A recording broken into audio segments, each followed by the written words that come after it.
పవిత్రాత్మ స్వరూపులకు ప్రియాత్మ బంధువులారా, శ్రీ మద్భగవద్గీత 18వ అధ్యాయము మోక్ష సన్యాస యోగం. బ్రాహ్మణుని లక్షణాలు ఏమిటని నేను చెప్పుకొస్తూ ఉన్నా. శమోదమస్తపశౌచం క్షాంతిరాజ్యమేవ చ జ్ఞానం విజ్ఞానమాస్తిక్యం బ్రాహ్మం కర్మ స్వభావజం. శమం అంటే సాత్వికట్లో అంతరింద్రియ నిగ్రహం. శమం అంటే అంతర్నిగ్రహం. దమము అంటే బహిరింద్రియ నిగ్రహం. శమంలో ఎన్ని ఇంద్రియాలు ఉన్నాయంటే ఒక్కటే, అంతరింద్రియం మనస్సు. దమములో ఎన్ని ఇంద్రియాలు ఉన్నాయంటే 10. జ్ఞానేంద్రియాలు 5, కర్మేంద్రియాలు 5. జ్ఞానేంద్రియాలు అంటే కళ్ళు, చెవులు, ముక్కు, ఇవన్నీ జ్ఞానేంద్రియాలు. త్వక్కు అంతా కలిసి. మరి కర్మేంద్రియాలంటే నోరు, చేతులు, కాళ్ళు ఇత్యాదులు. అర్థమైందా? ఈ రెండింటినీ అదుపు పెట్టుకోమన్నారు. ఎవరు అదుపు పెట్టుకుంటే వాడే బ్రాహ్మణుడు. అర్థమైందా? ఏమంటారు? ఎవరు అదుపులు పెట్టుకుంటే వాళ్ళే. చూసాను బజార్లో చూసిందల్లా తినాలని నోరు ఊరుతుంటుంటే చూసిందల్లా తినాలంటుంటే అవుతుంది ఆ పని. అంటే అన్ని తినాలి, వద్దని లేదు. అది ఎంతవరకు ఏది కావాలో అంతవరకు తినాలి. అది అంటే ఇంద్రియాలతో విషయాలకి సంబంధము లేకుండా కాలం గడవదు. రూపాలకి చూడాలి, నేత్రం అవుతుంది, లేకపోతే చూస్తాం. కానీ ఆ రూపం అన్నటువంటిది అది మనకి సంస్కారమైనటువంటి ఒక వాసనగా పడిపోకుండా చూసుకోవాలి. రూపం అవసరం. రూపం ఎన్నో రూపాలు ఉంటాయి లోకంలో. ఆ రూపాలన్నీ ఎంతవరకు కావాలి మనకి ఎంతవరకు ఉపయోగం అంతవరకే. అది సర్వత్రా ఉజ్జీత్. ఏమంటారు? రూపం. అలాగనే రసనేంద్రియం. ఇక రుచిగల పదార్థం 24 గంటలు అదే వండుకొని డబ్బాలు పెట్టుకొని 24 hours తిన్నాం అనుకోండి. అర్థమైందా? రుచిపోయి అరుచి వస్తుంది, అరుచిపోయి అనారోగ్యం వచ్చేస్తుంది. అర్థమైందా? అప్పుడప్పుడు పాయసం వేసుకొని తింటే జీడిపప్పు కొంచెం తిన్నాక తీసుకుని ఉంటారు. రోజు జీడిపప్పు తిన్నామంటే అయిపోయాయి. అది రుచే పాయసం. అందులోనికి జీడిపప్పు పేట అది తినకూడదు. బాదపప్పు అంటే పేటను తీస్తుంది, జీడిపప్పు పేటను పెంచుతుంది. అది ఎక్కువ తింటే ఏదైనా మంచిగాకే. ఏమంటారా? అందుకని రూపము, రసం, గంధం. గంధం అంటే ఏంటి? సువాసన ఉండాలి. కానీ 24 గంటలు సువాసనతోనే మునిగిపోయినట్టు వండుకోవడం. అది అనమాట. అలాగనే మనకు శబ్దము, స్పర్శం. శబ్దం అనేది కావాలి. మనకి ఎంతవరకు ఏ శబ్దం కావాలి. ఇక ఇదిలో వాళ్ళ శబ్దం వచ్చినా అటే దృష్టి. ఈ పక్కవాడు ఏం మాట్లాడుకుంటే దృష్టి. ఆ దృష్టి ఏమిటి? ఇంకా కిటికీ దగ్గరికి ఇలా చెవు పెట్టుకొని వింటుంటారు. ఎందుకు మన శబ్దాలే మనకి వెళ్ళేసి వస్తూ ఉన్నాం. ఏమంటారు? మన ఇంట్లో శబ్దాలే. అర్థమైందా? ఇక ఇందులో శబ్దాలన్నీ తెచ్చుకోవడం ఎందుకు? ఒకసారి గాలి వేస్తే ఆ పెంటల్లో మన మీదకి వస్తుంది. చాలా ఉంటుంది ఈ శబ్దాలు పెంట.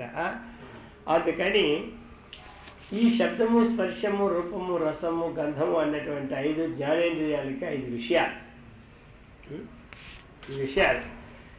అందుచేత వీటిని ఏం చేయాలి? కంట్రోల్ చేసుకోవాలి. అవసరం ఇప్పుడు బజార్కి వెళ్ళండి, లేకపోతే గ్యాస్ పెడతండి, లేకపోతే దేవాలయంకి వెళ్ళండి. ఏదో మాట్లాడుకోవాలి. ఉద్యోగం చేశాడు, వ్యాపారం చేస్తున్నాడు, ఇవి 20 రూపాయలు, లేకపోతే 30 ఇవి అనుకోకుండా పనులు అవుతాయి. ఇవన్నీ వ్యవహారం నడవాలి. మనకు అవసరం లేనిది వదులుకోవాలి. అది అనమాట. అవసరం లేనిది ఎప్పుడు వదులుతుంది? ఏది ముఖ్యమో ఏది అముఖ్యమో తెలుసుకుంటే లోకంలో ముఖ్య వస్తువు ఏదో అముఖ్య వస్తువు తెలుసుకుంటే మనకి ముఖ్య వస్తువుతో సంబంధం పెట్టుకున్నప్పుడు మిగతావన్నీ నామమాత్రంగా ఉంటాయి, వ్యవహారానికి ఉంటాయి. ఇప్పుడు శరీరం ముఖ్యమా ఆత్మ ముఖ్యమా అని మనం అనుకున్నాం అనుకోండి. శరీరం ముఖ్యమైనటువంటి వాడు ఈ శరీరానికి సంబంధించిన పని చూసుకుంటాడు లైఫ్లో. ఆ ఏసీ రూమ్ ఉండాలి, ఏసీ కారు ఉండాలి, ఎంత ఏసీ వాడికి అంతా. ఎక్కడికి వెళ్ళినా ఏసీ ఉండాల్సిందే. ఆ శరీరం ముఖ్యం.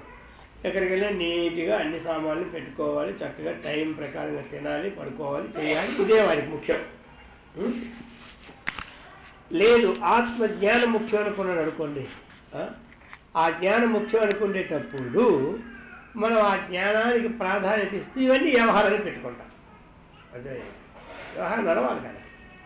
ఈరోజు జ్ఞానం అని మోక్షంలోకి వెళ్ళిపోవడం కాదు, వ్యవహారం నడవాలి. వ్యవహారానికి అన్నీ ఉండాలి. కానీ ఇది వ్యవహారం సత్యమా? ఈ వ్యవహారం నడపడానికి ఒక దివ్యశక్తి నాలో ఉంది, అది సత్యమా అనేది విచారం. శరీరం ఉంది, ఇప్పుడు నేను చెప్తున్నాను, మీరు వింటూ ఉన్నారు. ఈ రెండింటికి కారణం ఒక శక్తి ఉంది. చెప్పేదానికి నాకు ఒక శక్తి ఉంది, వినేదానికి మీకు ఒక శక్తి ఉంది. ఈ రెండు శక్తులు ఏమిటి? ఇవి చైతన్యం. ఈ శరీరం నుండి చైతన్యం ఎప్పుడు పోయిందో చెప్పేదానికి నాకు ఉండదు, వినేదానికి మీకు ఉండదు. కాబట్టి ఇప్పుడు ఈ శరీరానికి ఏది లేకపోతే శరీరం కదపలేమో, కాళ్ళు కదపలేదో, ఎవరిస్తే పుచ్చుకోలేమో, అర్థమైందా? మనకు తెలిసిపోతుంది ఈ శరీరం సత్యమా, శరీరంలో ఉండే ఒక శక్తి నడుస్తే అది సత్యమా అని మనకి గోచరం. అది లేకపోతే శరీరం నడవదు. కాబట్టి ఇప్పుడు అది ఎప్పుడైతే ముఖ్యమని మనకు తేలిపోయిందో అప్పుడు ఇది ముఖ్యం కింద మనం తీసుకోం. అది అనమాట. అర్థమైందా? అది ముఖ్యం తేలింది అనుకోండి, ఏది ఆత్మ. శరీరం మనకు మిథ్యం తేలింది అనుకోండి, మిథ్యాభూతమైన శరీరం ద్వారా కానీ ఆత్మజ్ఞానం సంపాదించాలి. కాబట్టి మిథ్యాభూతమైన వస్తువు ద్వారా కానీ సత్య వస్తువు సంపాదించాలి. కాబట్టి దాని సంపాదన కోసం ఈ శరీరం మనం పోషించుకోవాలి. అది అనమాట. అത്ര ఆహారార్థం కర్మ కుర్యాత్. ఏదే పని చేయాలంటే భోజనం కోసం. ఆ కర్మ ఏది? అనింద్యం కర్మ. ఇతరులకి నిందలేనటువంటి కర్మ, నిషిద్ధమైన కర్మ ఉండకుండా విహితమైన కర్మ అనింద్యం. ఇదైంది. మరి ఆ కర్మ కుర్యాత్ అనింద్యం. అత్ర ఆహారం దేనికై అంటే ప్రాణ సంరక్షణ కోసం. అన్నం తింటే ప్రాణం ఉంటుంది, అన్నం తినకపోతే ప్రాణం పోతుంది. అందుకు ప్రాణ సంరక్షణ కోసం ఆహారం మనకు ఉండాలి. ప్రాణ సంరక్షణ దేనికోసం అంటే తత్వ జిజ్ఞాసనార్థం.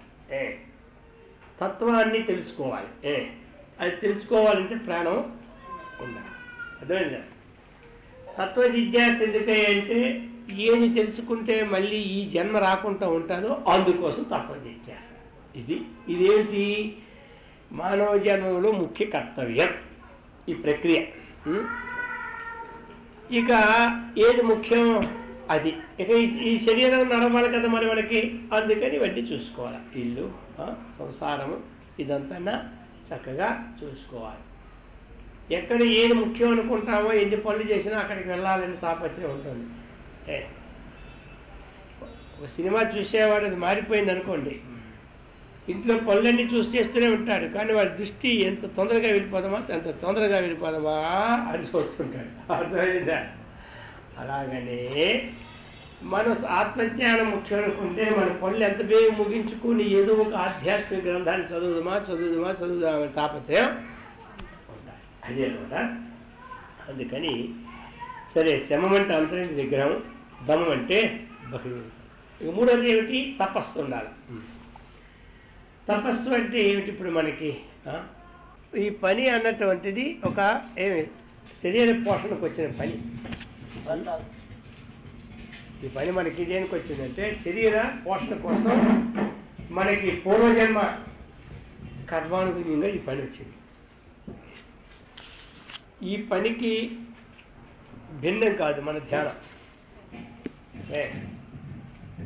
మనం చేసే ధ్యానం ఈ పని కంటే భిన్నం కాదు. ఈ పని చేసినా మనం ఆ ధ్యానం అన్నటువంటిది మన ఏకాగ్రత కోసం చేస్తూ ఉన్నాం. అర్థమైందా? శరీర పోషణ కోసం ఈ పని మనకు ఉండాలి. అందుకని ఈ పని అన్నటువంటిది పరమాత్మ జ్ఞానము కంటే భిన్నము కాదు అన్న భావం తెచ్చుకోవాలి. కర్మ అన్నిది జ్ఞానానికి అంగమే కానీ భిన్నం కాదు. అది సమన్వయం అలా చేయాలి. మన పని అందుకే మనం ఇంగ్లీష్లో సామెత అంటారు కదా, వర్క్ ఈజ్ వర్షిప్ అంటారు, అంతే కదా, డ్యూటీ ఈజ్ గాడ్ అంటారు. వాళ్ళు చేస్తున్న డ్యూటీ ఏది పరమాత్మ స్వరూపం అనమాట. వాళ్ళు చేసిన వర్కే పూజ. ఇక వీటికి నేను వెళ్ళి పూజ చేయలేదని అంటే ఉండదు. అందుకంటే ఈ పని కర్మ బ్రహ్మోద్భవం విద్ధి బ్రహ్మాక్షర సముద్భవం తస్మాత్ సర్వగతం బ్రహ్మ నిత్యం యజ్ఞే. కర్మ అనేది ఎక్కడి నుంచి అంటే వేదం నుంచి వచ్చింది. వేదం ఎక్కడి నుంచి వచ్చిందంటే అక్షర సముద్భవం వచ్చింది. తస్మాత్ సర్వగతం బ్రహ్మ, ఆ పరమాత్మ అంతరించి ఉన్నాడు కాబట్టి అని చెప్పారు. అందుకని కర్మను మనం చేసేటప్పుడు ఈ కర్మ మనం చేసే సాధన కంటే భిన్నము కాదని సమన్వయం వచ్చినప్పుడు మనకి దాంట్లోనే సిద్ధి కలిగిపోదు. భగవంతుడు చెప్పారే భగవద్గీతలో, కర్మనైవ హి సంసిద్ధి మా స్థిత జనకాదయ నిర్దోష కల్మషా లోకే గీతాయాత చెప్పారా. కర్మనైవ హి సంసిద్ధిం ఆస్థిత జనకాదయ. జనకాది మహాత్ములందరూ కూడా కర్మని చేసేవారు. ఆ కర్మ చేసేటప్పుడు అది భగవత్ సంబంధమైన కర్మగా మనం చేస్తుంటే ఆ మధ్యలో మనం భగవంతుని తలుచుకోకపోయినా ఏం నష్టమేం లేదు. కర్మను మనం చేస్తున్నప్పుడు అది భగవత్ సంబంధమైన కర్మగా మనం భావించుకుంటుంటే ఆ మధ్యలో భిన్నమైనటువంటి భగవంతుని నామాన్ని తలుచుకోవాలని ప్రశ్న ఏమీ లేదు. ఎందుకంటే దైవయజ్ఞం మనం చేస్తూ ఉన్నాం. కర్మ, ఆ కర్మ ఏ కర్మైనా పర్వాలేదు. ఆ కర్మ ఒకరు తుడ్డం కానీ ఏది చేస్తే కదా కర్మ. వంట వండడం కానీ, దీనికి సంబంధమైనటువంటి మధ్యానికి వెళ్ళడం కానీ, లేదా బట్ట ఉతుక్కోవడం కానీ, ఇవన్నీ కర్మలే. మరి ఇప్పుడు ఈ కర్మలన్నీ కూడా మనం జ్ఞానానికి అంగమని మన భావం రావాలి. ఎందుకంటే మన జ్ఞానం కలిగింది కాబట్టి. లేని వారికి దీనికంటే భిన్నమైనది ఇంకొకటి లేదు కాబట్టి ఈ కర్మయే వాడికి దేవుడు.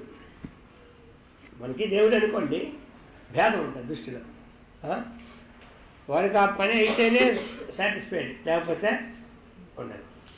మనకు ఆ పని అయినా అవ్వకపోయినా ఒకటే, ప్రయత్నం మన వరకు కానీ పని సంబంధం మనకి లేదు. అందుకని కర్మ మనం చేస్తున్నప్పుడు ఈ కర్మ వేదం నుంచి వచ్చింది కాబట్టి వేదం నుంచి వచ్చింది కాబట్టి ఇది ఏ ఆశ్రయం అయితే ఉన్నానో ఆ ఆశ్రయం అని విహితమైన కర్మ కాబట్టి ఈ కర్మ దైవానికంటే భిన్నము కాదని భావంతో రావాలి. అది అప్పుడు మనకి ఇంకే ఉండదు. కర్మ చేసి అందులోనే మోక్షాన్ని పొందిపోతాయి కాదు. అది అందుకని శమో దమస్తపహ అన్నాడు. తపహ అన్నాడు. శమము దమము తపస్సు. తపస్సు అంటే ఏమిటి? మనకి ఏ సాధన చేస్తే మన శరీరము ఇంద్రియాలు మనం చెప్పినట్టు వింటాయో అదే తపస్సు. ఏ సాధన చేస్తే మన శరీరాలు ఇంద్రియాలు మన సాధనకి అనుకూలమైన పరిస్థితిలో ఏర్పడతాయో అదే తపస్సు. కాయేంద్రియ శోషణం తపహ అన్నాడు. ఇంద్రియాలని ఈ శరీరాన్ని మనం స్వాధీనం చేసుకోవాలి. ఇంకా ఏమి తపస్సు? అనేక రకరకాలు ఉంటాయి. కొన్ని కఠినమైన నియమాలు పాటించడం, కృత్రిమనగా చాంద్రాయనమనగా ఇత్యాది. అవన్నీ మనకు వీలు పడ. ఈ రోజుల్లో 3 రోజులు మానేసి భోజనం 3 రోజులు తిని మళ్ళీ 3 రోజులు మానేమంటారు అవుద్దా? ఇవన్నీ అయ్యే పనులు కావు. అందుకని మనం నియమబద్ధమైన జీవితం గడపడమే తపస్సు. నియమం తెల్లవారు లేవాలి, స్నానం చేసుకోవాలి. లేదు స్నానం చేయకముందు కాస్త ఖాళీ ఉండి ఏమి లేదు చేయడానికి టైం ఉంటే కొంచెం ధ్యానం ఏం చేసుకోవచ్చు, మెడిటేషన్. జపం మాత్రం స్నానం అయినాకే చేయాలి. స్నానం కాకుండా జపం మంత్రం మాల పట్టుకోకూడదు, అది నియమం. అందుచేత మనము ఈ జపము తరువాత ఒక నియమం, ఈ పని చేసాకే నేను తింటాను, అది ఒక తపస్సు అనమాట. అంతేగాని అడవిలో పోయి మనం అన్నీ వదిలిపెట్టి ఎక్కడో కూర్చుండాలి, మళ్ళీ మన వల్ల అయ్యే పని కాదు. అది మనకు చెప్పేది కూడా కాదు ఈ స్వభావం. అందుకని తపస్సు ఉండాలి. ఇక శౌచం. శౌచం అంటే ఏమిటి? శుచి. బాహ్య శుచి ఉండాలి, ఆంతర శుచి ఉండాలి. బాహ్య శుచి ఎలాగా సబ్బులతో కడుక్కుంటాం రోజు మనం. ఆంతర శుచినే నిర్మాణం చేసుకోవాలి. ఆంతర శుచి నిర్మాణం కావాలంటే ఏం చేయాలి? ఆంతరశుచి కోసం విచారణ ఉండాలి. ఏమంటారు? ప్రతి విషయాన్ని విచారణ పెట్టుకోవాలి. విచారణ లేకపోతే అవదు. ఆ విచారణ ద్వారాగా ఏవి గుణాలు ఉండవలసినవి, ఏవి గుణాలు ఉండరానివి మనకి అన్నది ఒక శాస్త్రము గురువుల ద్వారా నిర్ణయం అయిపోతుంది మనకి. ఉండరాని గుణాలని మన హృదయంలో లేకుండా చేసుకోవడానికి సాధన అయితే ఉన్నదో ఆ సాధన కూడా మానసిక తపస్సు అంటారు. మానసిక తపస్సు. తపస్సా కల్మషం హంతి. తపస్సు వల్ల కిల్బిషం పాపం పోతుంది. విద్య అమృతం అశ్విత. విద్య వల్ల అమృతాన్ని పొందుతారు. అందుచేత ఇప్పుడు మనకి లోపట ఉన్నటువంటిది శుచి రావాలి, అంతఃకరణ. ఇది ఎలా శుచి వచ్చినటువంటి ఉదాహరణ, ఒక దీనుడు కనబడ్డారు పేదవాళ్ళు. వెంటనే మనం వాళ్ళకి ఏమిటి, ఆహారం లేక బాధపడుతున్నారా, వస్త్రం లేక బాధపడుతున్నారా, లేకపోతే ఏమిటి వాళ్ళ బాధకు కారణం ఏమిటి? పాపం ఇది లేదు, అక్కడ లేదు, రోడ్డు మీద ఉన్నారు మనం అనుకుంటాం. ఆ నివారణ మనం చేయడానికి ప్రయత్నం అనమాట. ఏదో వాళ్ళకి భోజనము లేదా హాస్పిటల్ తీసుకెళ్ళడము చేసామనుకో, ఇదంతా ఇది లోపల శుచి అనమాట. ఇదంతా అలాగనే ఇంకా మనకి లోపల ఇప్పుడు జపము ధ్యానము చేస్తాం. అది ఏం చేస్తుంది? అంతఃకరణ శుద్ధిని కలిగిస్తుంది. చేసే కర్మ నిష్కామంగా చేస్తాం, అది అంతఃకరణ లోపల శుద్ధిని కలిగజేస్తుంది. ఇతరుల ఔన్నత్యాన్ని చూసి సహించలేకపోవడం, ఆ భావం ఉంటే అంతఃకరణం ఏమి శుద్ధి కాదు. ఇతరుల ఔన్నత్యాన్ని చూసి, ఇతరుల గొప్పదనాన్ని చూసి మనం సంతోషపడాలి. సంతోషాత్తు అనుత్తమ లాభ అన్నాడు పతంజలి యోగ సూత్రాల్లో. సంతోషం వల్ల గొప్ప లాభం కలుగుతుంది. అందుకని ఇప్పుడు మనకి ఈ భావాలతో అంతర్శుచి అవుతుంది. అది శౌచం క్షాంతిరాజ్యమేవచ. ఇక క్షాంతి, క్షమాగుణం అనేది ఉండాలి. అన్నిటికన్నా గొప్పది ఉండాలి. ఓర్పు ఉంటేనే ఇంట్లో కానీ ఆశ్రమంలో కానీ నడుస్తాయి. అర్థమైందా? లేకపోతే ఏమీ లేదు. ఎవరికి వారే ఎవడా తీరే. ఇంట్లో కూడా ఎదుటి వాళ్ళు ఏదో అన్నప్పుడు ఓర్చుకోవాలి. మనం అన్నప్పుడు వాళ్ళు ఓర్చుకోవాలి, వాళ్ళు అన్నప్పుడు మనం. ఇది గొప్పదన్నమాట. అంతకంటే గత్యత్వం ఏం లేదు, చెప్పేశాడు భగవంతుడే. శీతో మాత్రా స్పర్శాస్తు కౌంతేయ శీతోష్ణ సుఖ దుఃఖదాహ అనిత్యాహ తాన్ తితిక్షస్వ. అంతేనే, ఇక వేరే ఉపాయమే లేదు. తాన్ వాటిని ఆ ద్వంద్వాలు వచ్చినప్పుడు నువ్వు హాయిగా ఓర్చుకోవడం నేర్చుకో అన్నాడు. ఆ ద్వంద్వాలు వచ్చినప్పుడు నువ్వు హాయిగా ఓర్చుకోవడం నేర్చుకో, ఇంకా అన్యదా మార్గం లేదని చెప్పేశాడు. అదేందా? అందుకని ఓర్పు అన్నది అవసరం. అర్థమైందా? ఆ ఓర్పు లేకపోతే వారికి అశాంతి, మనకి అందుకు ఈ సహనము అన్నా, ఓర్పు అన్నా, క్షమ అన్నా, క్షాంతి అన్నీ ఇవన్నీ ఒకటే. కష్టం వచ్చినప్పుడు ఓర్చుకునేదే ఓర్పు.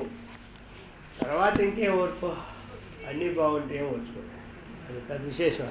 అర్థమైందా? విశేషం కాదు. శరీరం సంబంధించిన వ్యాధులు వస్తాయి మనకి.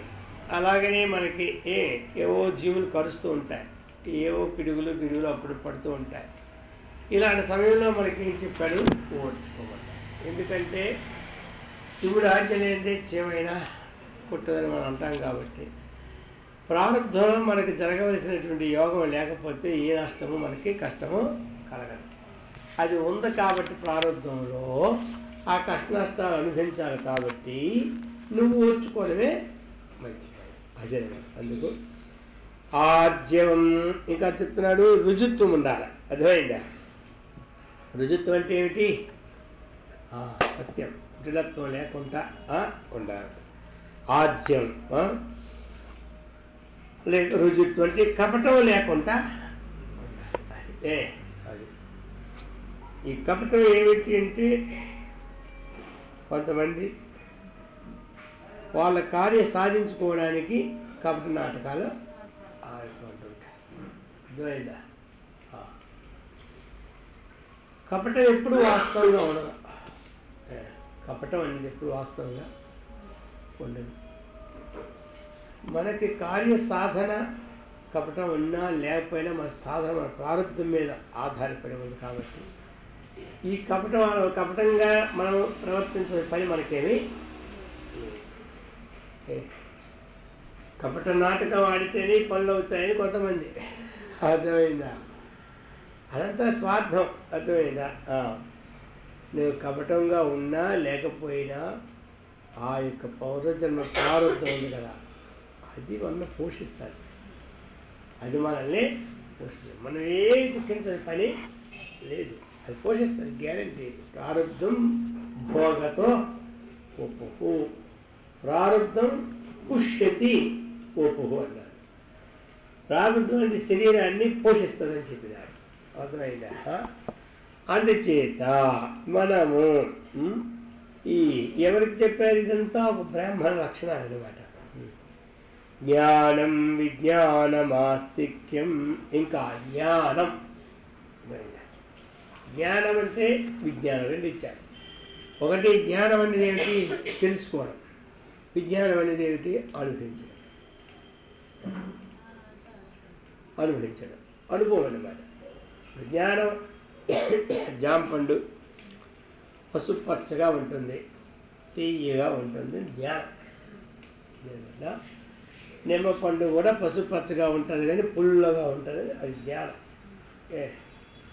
చెరుకు పొడవుగా ఉంటుంది, తీపిగా ఉంటుంది, జ్ఞానం. ఇది జ్ఞానం.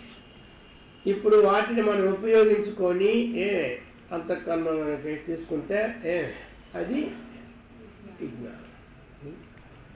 అందుకని శాస్త్రాలన్నీ చదవడం జ్ఞానం. వేదం చెప్పిన కర్మకాండ సిద్ధాంతం, జ్ఞానకాండ సిద్ధాంతం రెండు ఉన్నాయి. కర్మకాండ సిద్ధాంతంలో కూడా ఏ పని ఎలా చేయాలని నేర్చుకునేది జ్ఞానం. నేర్చుకున్న తర్వాత అమలు పెట్టేది విజ్ఞానం. ఈ యజ్ఞం ఎలా చేయాలి, ఈ పూజ ఎలా చేయాలి, ఈ ఫలాన్ని పూజ చేస్తే ఫలాన్ని వస్తువులు ఉండాలి ఏమంటారు? అది మొట్టమొదటి శాస్త్రజ్ఞానం ద్వారా ఆ వస్తువులు రాయించుకొని ఆ వస్తువులన్నీ తీసుకొచ్చి పూజ దగ్గర కూర్చుంటారు. ఇప్పుడు ఆ వస్తువులతో పూజ ప్రారంభించేసి ఒకసారి చేసామంటే మనకేమైపోయింది? ఏ వస్తువు అనుభవం అయిపోయింది. ఏ వస్తువు ఎక్కడ వినియోగించాలా తెలుసు. అందుకు శాస్త్రజ్ఞానము అనుభవ జ్ఞానం. విజ్ఞానం అంటే అనుభవము, శాస్త్రజ్ఞానం. అలాగనే మనము వేదాంతాన్ని తెలుసుకోవడం, ఆత్మ ఉన్నదనుకోవడం జ్ఞానం. ఆత్మ సర్వవ్యాపకము, సర్వాంతర్యామి, సచ్చిదానంద స్వరూపము అన్నటువంటి విజ్ఞానం ఏది ఉందో దాని పేరు ఏం పేరు? జ్ఞానం.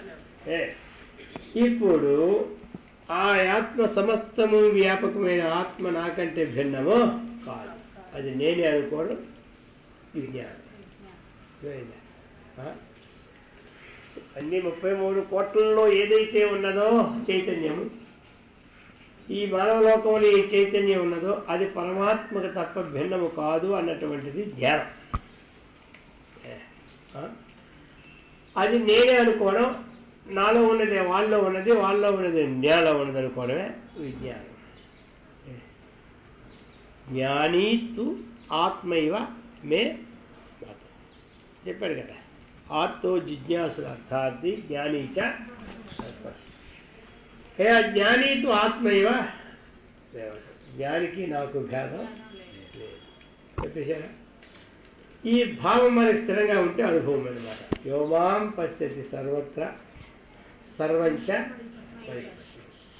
సర్వత్ర అన్ని దాంట్లో కూడా ఎవడు నన్ను చూస్తున్నాడో, నాలో ఈ సంస్థ ఎవడైతే చూస్తూ ఉన్నాడో అన్ని దాంట్లో నన్ను చూడు. నాలో ఈ సంస్థ ఉంచాడు. వాడికి నేను కనబడకపోను, నాకు వాడు కనబడదు. చెప్పడే కదా. ఇదేమిటి జ్ఞానం. ఇప్పుడు విషయం అనమాట. జ్ఞానం అనేది మొట్టమొదటి ఇప్పుడు మనం ఒక వంట ఈ విధంగా ఎంత ఉప్పు వేయాలి, ఎంత కారం వేయాలి, ఈ విధంగా జిలేబీ వండాలి, ఈ విధంగా లడ్డు వండాలి, ఈ విధంగా ఉప్మా చేయాలి అని పుస్తకం పట్టుకొని చక్కగా చదువుకొని చూడడం జ్ఞానం. ఇప్పుడు ప్రాక్టికల్గా అవన్నీ చేయడం జ్ఞానం. ఇది అన్నది జ్ఞానం. దాని చదివి విజ్ఞానం. సరే, అది ఈ అన్నం చాలా రుచిగా ఉంటుంది అనడం జ్ఞానం. అది నోటు వేసుకొని తినడం జ్ఞానం. అర్థమైందా? ఈ విధంగా తత్ర ఋగ్వేదో యజుర్వేదో సామవేదో హ్యధర్వణః అన్నాడు. 4 వేదాలు, 6 రంగాలు తెలుసుకోవడం జ్ఞానం. అది జ్ఞానం. దీని ద్వారాగా పరాకాష్ఠమైనటువంటిది, ఆధారమైనటువంటిది సర్వే వేదాయత్ పదమామనంతి అన్నారు. ఏ పదం కోసం వేదాలు చెప్తున్నాయో ఆ పదాన్ని తెలుసుకోవడం విజ్ఞానం. అందుకు చెప్తున్నాడు జ్ఞాన విజ్ఞానమాస్తిక్యం బ్రాహ్మకర్మ స్వభావం. ఇవి ఉండాలి. నేను బ్రాహ్మణుడయ్యా అని చెప్పుకున్న వ్యక్తికి 1 శ్రమ ఉండాలి, 2 దమము, 3 తపస్సు, 4 శౌచము, 5 ఓర్పు, 6 రుజుత్వము, 7 జ్ఞానము, 8 విజ్ఞానము, 9 ఆస్తిక్యం. అదొకటి ఉంది. ఆస్తిక్యం అంటే ఏమిటి? శాస్త్రేషు గురువాక్యేషు సత్యబుద్ధ్యావా. అంతే కదా. ఈ రెండింటి యందు మనకి ఆస్తిక్య బుద్ధి ఉండాలి. అది అన్నమాట. తరువాత మనం ఆ ఆస్తిక్య బుద్ధిని రూపాయి ఎవరిచ్చినా చెల్లదని మాట లేదు, గుర్తుపెట్టుకోండి. ఇప్పుడు త్రాగేవాడు ఇచ్చినా 100 రూపాయల నోటు మనకి ఎక్కడ చలామణి అవుతుంది. ఇప్పుడు త్రాగేవాడు 100 రూపాయలు ఇచ్చినా చలామణి అవక బాగుంది. అది మంచిగా 100 రూపాయలు ఇచ్చినా చలామణి అవుతుంది. ఇందులో తేడా ఉందా? ఎవడైతే ఇంకా ఒట్టిగిస్తున్నాడంటే తాగినోడు తప్పలేదని తీసుకుంటే పోయింది అని ఎంతో వాడు తాగేవాడు మనం ఎంత పోదామంట. వాడు ఒట్టిగా వచ్చే మనకి 1,00,000 రూపాయలు విజయని సాయి గారికి ఇస్తాను అనుకుంటే అక్కడ అంగడి పెట్టుకోండి అనుకో. వాడిదా ఏది ఉందో మనం జరగచ్చు వస్తుంది. చెప్పండి, ఏమిటో తీసుకున్నప్పుడు చెప్పేసి కృష్ణార్పణ తీసుకో, అది కృష్ణుడికే పోతాయి, మనకేముండదు. అర్థమైందా? అందుకని ఏమిటంటే మనకి మాత్రం విశ్వాసం అనేది ఉంచుకోవాలి. ఇది అర్థమైందా? ఆ విశ్వాసం ఉంచాలి. ఇక అనుష్ఠానం లేకపోతే ఇక్కడ అనేకమైనటువంటిది ఆస్తిక్య బుద్ధులు, అనేకమైనటువంటి సందేహాలు వస్తుంటాయి మనకి. అనుష్ఠానము చెప్పిన వాడికి అనుష్ఠానం లేకపోతే ఆ అనుష్ఠానానికి మనం తీసుకున్నటువంటిది ఏదైతే సాధనకు ఉపయోగమైనటువంటిది తీసుకున్నామో దీని ద్వారా ఆ అనుష్ఠానం సాగుతుందా లేదా ఒక ప్రశ్న. అయిందా? అది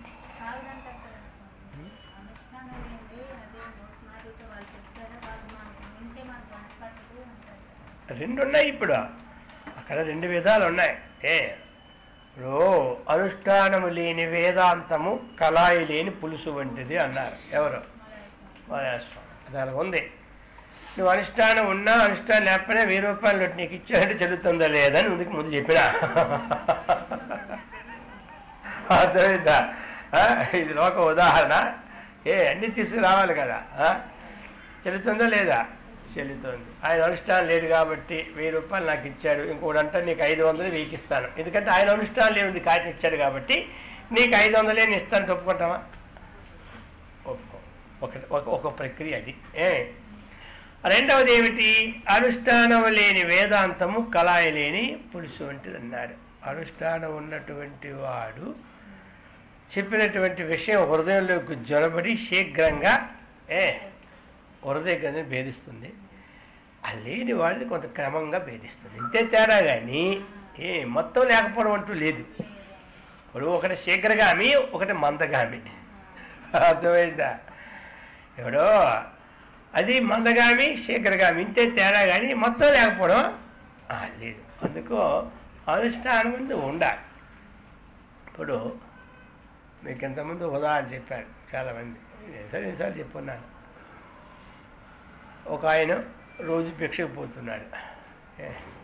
భిక్ష పోతూ పోతూ గ్రామాల్లోనికి ఆయన ఏరు దాటి భిక్షకి వెళ్ళాలి. అర్థమైందా? ఆ ఏరు వచ్చినాడు, భిక్ష లేదు.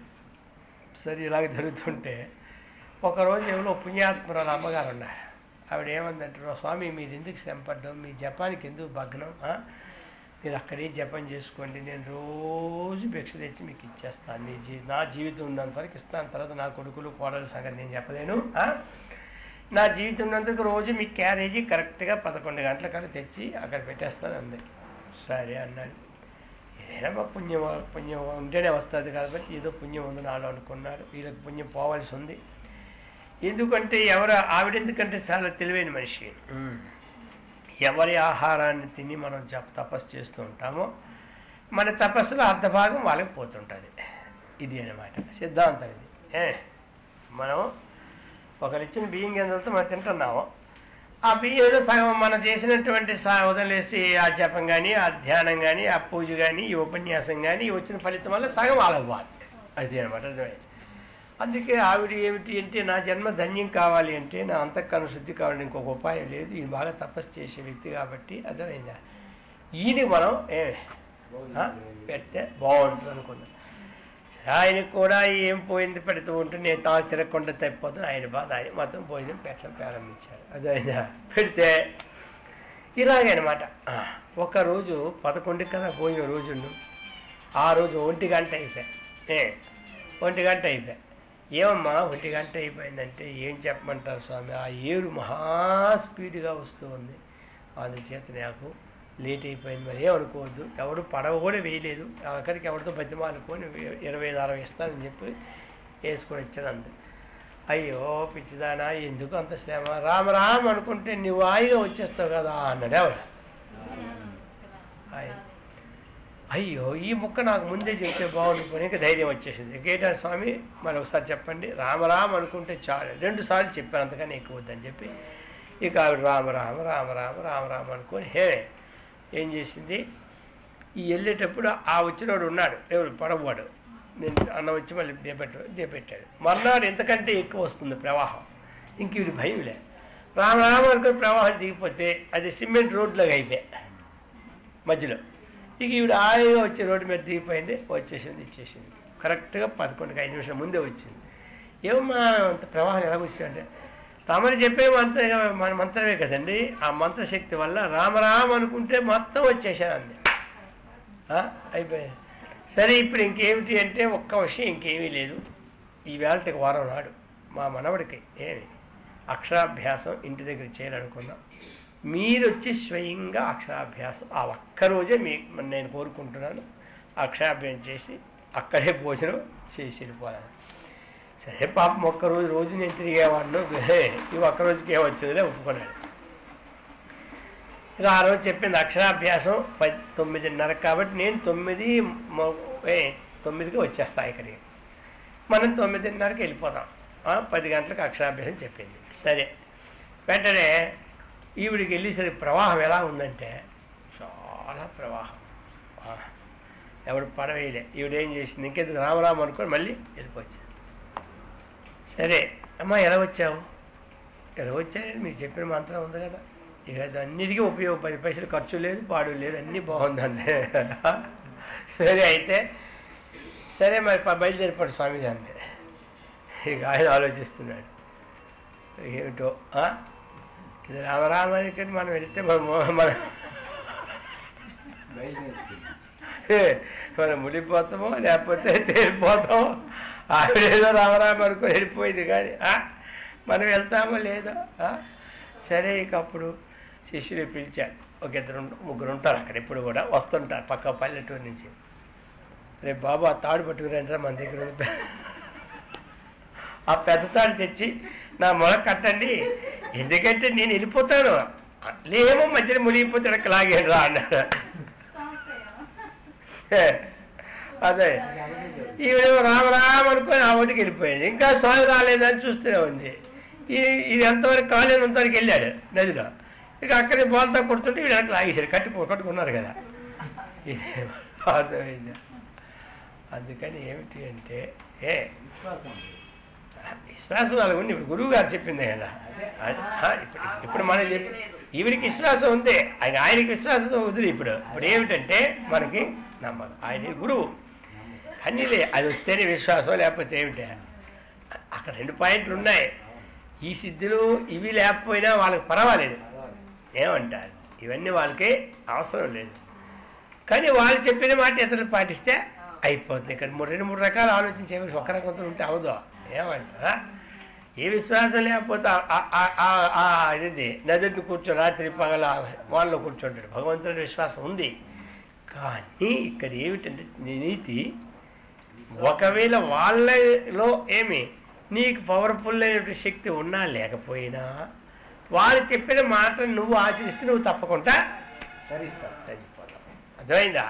ఇది ఒక ప్రక్రియ అనమాట. అందుచేత ఈ ప్రకారంగా మనం ఏం చేయాలి? మనము ఆ విశ్వాసాన్ని పెట్టుకోవాలి. అర్థమైందా? ఆ విశ్వాసాన్ని ఎప్పుడు పెట్టుకున్నామో మనం ఏమవుతాం? వెళ్ళిపోతాం. అది లేక తర్వాత ఏది ఎలాగ జరిగినా వేదంలో ఉన్న మంత్రంలో తేడా ఉండదు. ఏమంటారు? ద్రోణాచార్యుని ఫోటో పెట్టుకొని లోక విఖ్యాతి గడించిన ప్రఖ్యాతిని గడించేశాడు. ఆఖరికి ద్రోణాచార్యుడు ఆయన విలువించి నేర్పలేదు, ఆయన ఫోటో పెట్టుకున్నాడు. అర్థమైందా? ఆఖరికి ఇక ఈయన ప్రతాపం లోకంలోకి వచ్చిన తర్వాత ఒక మాట ఇచ్చాడు అర్జునుడికి, నీ అంతటి విడుక లోకంలో లేడని ప్రతిజ్ఞ చేస్తున్నాను అన్నాడు. ఇప్పుడు ఆయనకన్నా మించిపోయే యోగ్యత వచ్చేసింది వీడికి. ఇక ఈ పరిస్థితుల్లో గురువే వెళ్ళాడు. వెళ్ళి నాకు దక్షిణ ఇమ్మన్నాడు. సర్వశ్రేది కావలిస్తే ముందు నీ బొటనీళ్ళు ఇచ్చా అన్నాడు. అయిపోయింది. అర్థమైంది కదా? ఇది అనమాట. అక్కడ ఏం పని చేసింది ఏకల్లో వీరికి మనకు కావాల్సిన ఉదాహరణ ఆ విశ్వాసం చక్కగా పనిచేసింది. ఆయన అందుకని అందుకు చెబుతున్నాడు ఇప్పుడు ఆస్తిక్యం. ఆస్తిక్యం అనేది మనకి ఉండాలి. శాస్త్రేషు గురువాక్యేషు సత్యబుద్ధ్యావధారణ సా శ్రద్ధ కథిత సద్భిహి యయా వస్తుప లభ్యే అన్నాడు కదా. ఇటువంటి శ్రద్ధ ద్వారా వస్తువు లభిస్తూ ఉంది. ఈనాడు ఉండే నాస్తికులైన వాడు ఒకరోడు ఆస్తికుడే, అందులో పోతున్నాడు. మతం పుచ్చుకున్నాను అంటాడు. ఏమైనా నువ్వు ఆస్తికున్నా? నేను నాస్తికున్నా ఎప్పుడే అంటే ఈ మధ్యలో అయ్యానంటాడు. అంతకుముందు ఆస్తికుడే. ఆస్తికరికి నాస్తికరికి ఈ మధ్య తేడాలు ఉంటాయి. ఏమంటాడో వారికి కాదు. నేను ఇన్నాళ్ళు ఇందులో ఉన్నాను, ఇప్పుడు నేను మతం పుచ్చుకున్నాను కానీ మీ ప్రసాదం కూడా తిన్నాడు ఒకడు. ఇది ఎక్కడి నుంచి వచ్చిందో ఇది. అంత కట్టుదిట్టం వాళ్ళు. ఎందుకంటే ఏ ప్రసాదం తిన్న తర్వాత మళ్ళీ జారిపోతారో వీళ్ళు, అంత గట్టిగా పెడతారు వాళ్ళు. ఇది ఎలాంటిదంటే ఒక్కొక్కడు ఒక్కొక్క మతాన్ని అభివృద్ధి చేసుకోవాలని పోట్లాట్లే కానీ అంతదే ఉన్నటువంటి ఏకత్వం ఉన్నటువంటి దానికి తోకొచ్చేవాళ్ళు లేనే లేదు. వాడు అంతే ఒక సూపర్ స్పెషాలిటీ ఆఫీస్ అంటాడు ఒకటి, ఇంకోటి ఏమో వెరీ సూపర్ స్కోప్ ఎలా పెట్టుకుంటారు ఏమి ఇందులోనూ అలా డీలక్స్ అంటారు, అదంటే ఇదంటే అలా ఇందులో కూడా మనకి చెప్తున్నారు. అలా కాకుండా మనం ఎప్పుడూ కూడా నమ్మకం అనేది ఉండాలి. దేని మీద నమ్మకం? వేదవాక్యం అనేది నమ్మకం, అంతే కదా. ఆ వేదవాక్యాన్ని ఆచరించి చెప్పిన వాడి ఎందు నమ్మకం. అందుకనే గురువు ఎవరంటే శ్రోత్రియుడు బ్రహ్మనిష్ఠుడు. ఇది ఉండాలి. అది అన్నమాట. ఇప్పుడు సాయంకాలం చెప్తూ ఉన్నాడా? ఇక నేను సాయంకాలం వచ్చింది డీప్ సబ్జెక్ట్. ఆ సెట్లు మీరు ఉంచుకోండి, ఒక్కొక్క సెట్. ఏదది వేదాంత పంచ, అక్కడ 6 ప్రకరణాలు చెప్పాను. అక్కడ కాలేస్తుంది సీరియల్ తీసి ఉన్నాయి 6 ప్రకరణాలు. చక్కగా ఇవి కూడా తీసేస్తాం ఇక్కడ అయిపోయినా. కాబట్టి అందులో ఏమిటి? ఇచ్ఛా ప్రారంధము, పరీక్షా ప్రారంధము, అనిచ్ఛా ప్రారంధం, 3 రకాలు. ఇచ్ఛ అన్నటువంటిది ఏంటి? కోరికతో అనుభవించేది. పరీక్ష అంటే ఇతరుల యొక్క కోరికతో అనుభవించేది. అదే కనుక ఇతరుల యొక్క ప్రేరణతో అనుభవించేది. అనిచ్ఛన్న వార్ష్ణేయ బలాదేవ నియోజిత. ఇచ్చ లేకపోయినా బలత్కారంగా విషయాలేందో పోతుంటారు. అజ్ఞానికి జ్ఞానికి ఇక్కడ తేడా ఏమిటి? అజ్ఞాని తాదాత్మ్యాన్ని చెందుతాడు, ప్రారంధాన్ని జ్ఞాని అనుభవిస్తూ ఏమి తత్సంబంధమైన వాసనకి గురికాడు, సంస్కారానికి. అజ్ఞాన్ని అనుభవించు వాసన సంస్కారానికి గురైపోతాడు. అంటే ఇది మళ్ళీ జన్మకి మళ్ళీ నాకు ఇది ఉండాలి. ఈవేళ పాయసం తిన్నాము, జ్ఞాని తింటాడు, అజ్ఞాని తింటాడు. ఇది ఏదో ప్రారంభం నుంచి వచ్చింది పాయసం అనుకుంటాడు, అంతే, అక్కడితో వదిలేస్తాడు. కానీ అజ్ఞాని ఈ పాయసం ఇంత టేస్ట్గా ఉంది కాబట్టి ఇది నేను ఒక వ్రతం తీసుకుంటాను, 4 మాసాల దాకా ఒక్కరోజు కూడా పాయసం లేకుండా తినకూడదు వ్రతం అనమాట. ఆ రుచి గురి అయిపోయింది. చాతుర్మాసం ఇదేమైపోయింది? వాసన అయిపోయా. ఏమంటారు? ఈ సంస్కార వాసన. ఎక్కడికి వెళ్ళినా ఇంకా అసలు మీరు ఏమంటున్నారు బాగా చెప్పండి అంటే అడిగాను. ఏలే మేము పాయసం, ఈ సంగతి పాయసం అండి వాళ్ళు అక్కడ పోతుంది. అర్థమైందా? అందుకని ఈ విధంగా ఉంటుంది. అందుకు ఆస్తిక్యం అన్నటువంటిది అవసరం మనకి. ఎందుకంటే లోకములో సత్వము, రజస్సు, తమస్సు 3 గుణాలతో కూడిందే ఈ లోకం. అర్థమైంది కదా? ఈ గుణాతీతం కావడానికి మన ప్రయత్నం చేయాలి, అది అనమాట. అందుకని ఈ విధంగా చెప్పారు. మరి ఈ లక్షణాలు ఉన్నటువంటి వారు ఎవరయ్యా అని అన్ని లెక్కకొస్తే అతడి బ్రాహ్మకర్మ స్వభావజం, శమో తమస్తపశౌచం శాంతిరాజ్యమేవచ జ్ఞానం విజ్ఞానం ఆస్తిక్యం బ్రాహ్మం కర్మ స్వభావం.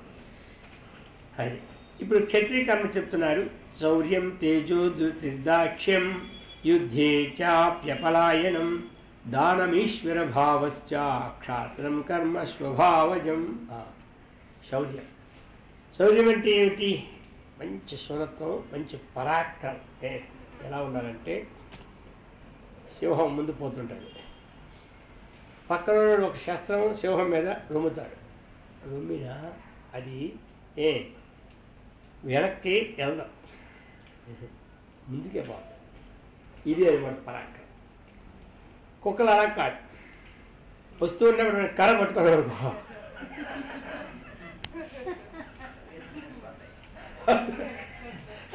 అది వెంటనే కర్ర చూసి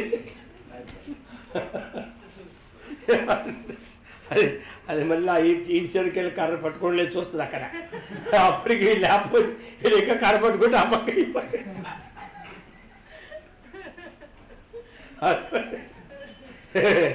ఇది సింహం అలా కాదు. ఎన్ని శస్త్రాలు ఇస్తుందా తన శక్తి ముందుకు పోతుంది, కానీ ఒక్క వెనక్కి వెళ్దాడు కదా. అందుకే అది రాజు అయింది లోకానికి. అర్థమైంది. కానీ అలాగే క్షత్రియుడికి ఉండవలసింది ఏమిటి అంటే ఇలా ఉండాలి పరాక్రమం, శౌర్యం, మంచి శూరత్వం.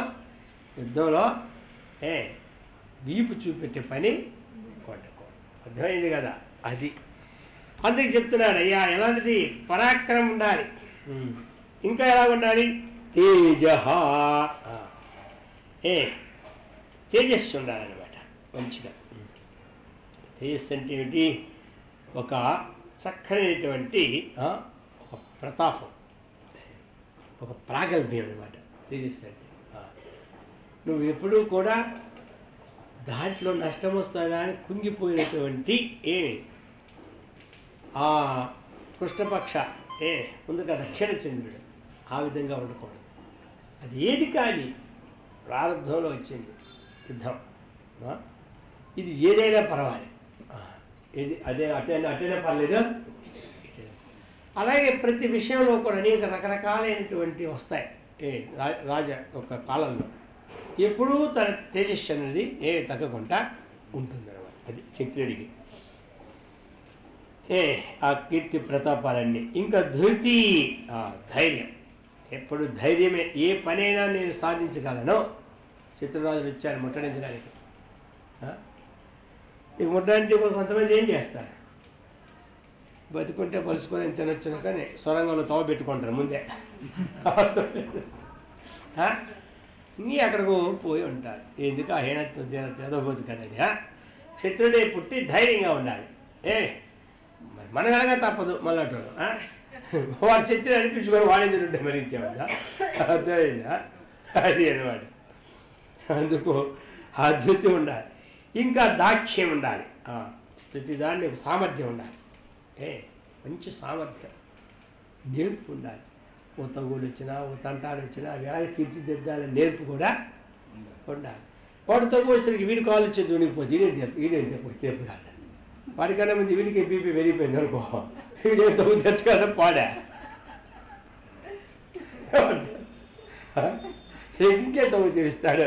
ఇక వాడు తీర్చలేని వీడు చూసి ఇక వీడు ఒకసారి చచ్చిపోతాడు. అర్థమైంది? అది కాదు లేకుండా అందుకే ఆ సామర్థ్యం ఉండాలి. యుద్ధి అపలాయనం, యుద్ధంలోకి వచ్చిన తర్వాత పారిపోవడం అనేది వండుకోవడం. ఇవే కాదయా రాజుకి దానం. రాజకీయం ఉండాలి, దానం చేయాలి. ఎక్కడికక్కడ సత్తులు కట్టించాలి. ఎక్కడికక్కడ తోటలు నీడ కోసం చెట్లు పాటించాలి.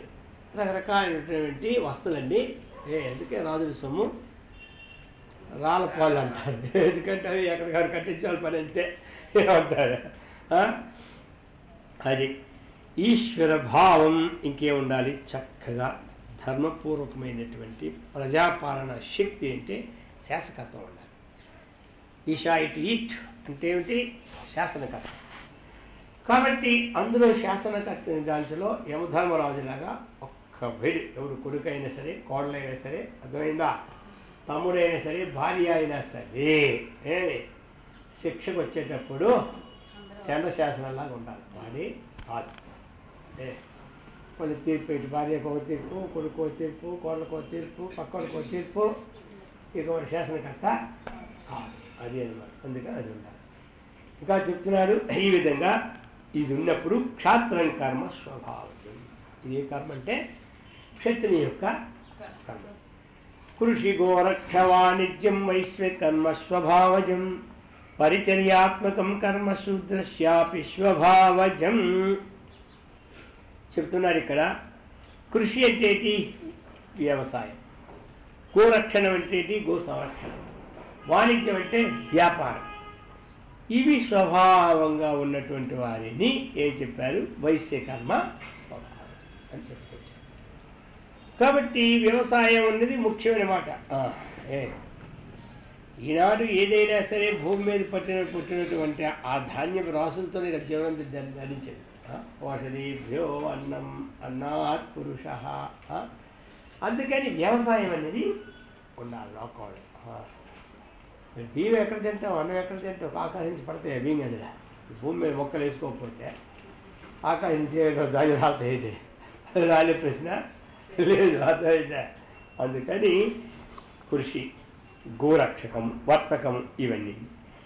పరిచర్యాత్మక కర్మ శూద్రస్యాపి స్వభావజం. ఎవరైతే సేవాధర్మ పరమగహన యోగినామపి అగమ్యం అంటాడు భక్తుడు. అది యోగులు ధ్యానం చేస్తూ ఉంటుండే కూడా ఏది సాధించలేదో ఆ విధంగా సేవ చేసి మానవులు సాధిస్తుంటారు. అందుకంటే అటువంటి సేవా ధర్మాన్ని ఎవరైతే కలిగి ఉంటారో ఈ సేవ వల్ల ఆధ్యాత్మికమైనటువంటి వృత్తి వెళ్తుంది, అంతఃకరణమైనటువంటి చిత్తశుద్ధి మనకు కలుగుతుంది. రెండు అన్నమాట ఇక్కడ. అందుకని అటువంటి స్వభావాలకి శుద్రహ అని పేరు పెట్టారు. ఈ విధంగా మనకి చెప్పుకొచ్చారు. అర్థమైందా? ఇక్కడికి ఏమిటంటే చాతుర్వర్ణ్యం మయా సృష్టం గుణకర్మ విభాగశ.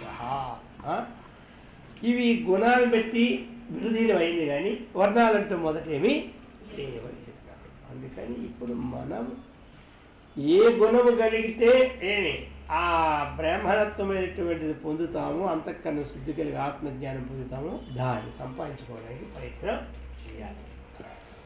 ఎక్కడో అడిగిపోయి ప్రయత్నం చేయడం కాదు, ఇది అర్థమైందా?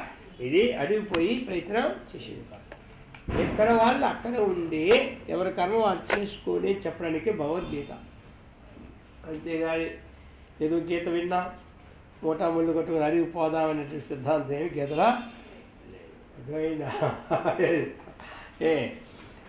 అందుకని మనం ఉన్న దగ్గరే స్థితిని పొందడానికే భగవద్గీత అనడం. అటువంటి తత్వాన్ని మనందరికీ భగవంతుడు ఇచ్చి సదా రక్షించుగాక. ఓం సహనా భవతు సహనౌ భునక్తు సహ వీర్యం కరవావహై తేజస్వినావధీతమస్తు మా విద్విషావహై. ఓం శాంతి శాంతి శాంతి. హరి ఓం తత్సత్.